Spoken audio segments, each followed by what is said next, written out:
क्या आपने कभी सोचा है कि अपनी बात उठाने या किसी सरकारी नीति का विरोध करने का क्या खामियाजा उठाना पड़ सकता है? जिन देशों में तानाशाही है वहां तो इसकी सजा मौत तक की हो सकती है, लेकिन चीन जैसे देश में इसका खामियाजा अरबों डॉलर के लॉस के तौर पर उठाना पड़ सकता है ना चौंकाने वाली बात, लेकिन ये सच है। चीन के दिग्गज कारोबारी जैक मा का नाम आपने सुना ही होगा। सरकार के खिलाफ जाने का नतीजा ये हुआ कि उनको और उनकी कंपनी को 850 अरब डॉलर का लॉस हो गया। तो आखिर जैक मा को इतना तगड़ा लॉस कैसे हुआ, इसकी पूरी जानकारी आपको यहाँ देने जा रहे हैं। असल में 2020 में फाइनेंशियल सेक्टर को लेकर चीनी सरकार के रेगुलेशंस के खिलाफ जैक मा ने एक टिप्पणी क्या की, पूरी सरकार उनके पीछे पड़ गई और शुरू हो गए जैक मा के जीवन के सबसे बुरे दिन। बीते शुक्रवार को चीन के केंद्रीय बैंक ने जैक मा की खड़ी की गई कंपनी एंड ग्रुप पर 98.5 करोड़ डॉलर का जुर्माना ठोक दिया। एंड ग्रुप चीन का दिग्गज फिनटेक ग्रुप है। ये अलीपे पेमेंट्स ऐप चलाता है। दिग्गज ई कॉमर्स साइट अलीबाबा भी जैक मा की ही कंपनी है। हालांकि इस जुर्माने के साथ अब ऐसा लग रहा है कि जैक मा और एंड ग्रुप के खिलाफ चीनी सरकार का क्रैकडाउन अब खत्म होने की ओर है। लेकिन चीनी सरकार के दमन ने जैक मा की वेल्थ को जमीन पर ला दिया है। उनकी कंपनियों की वैल्यूएशन भी धराशायी हो गई है। जैक मा की फ्लैगशिप कंपनी अलीबाबा की मार्केट वैल्यू 2020 के अपने पीक से करीब 45% नीचे आ गई है। पैसों के हिसाब से देखें तो इसकी वैल्यू 620 अरब डॉलर लुढ़क गई है।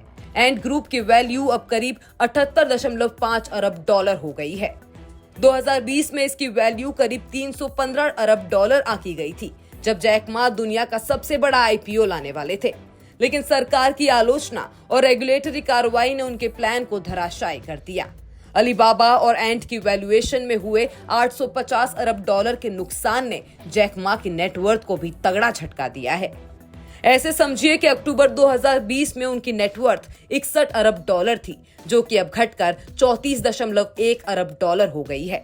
चीन की सरकार का जैक मा और उनकी कंपनियों पर ऐसा क्रैकडाउन हुआ कि 2020 से उन्हें छिपकर रहने को मजबूर होना पड़ा।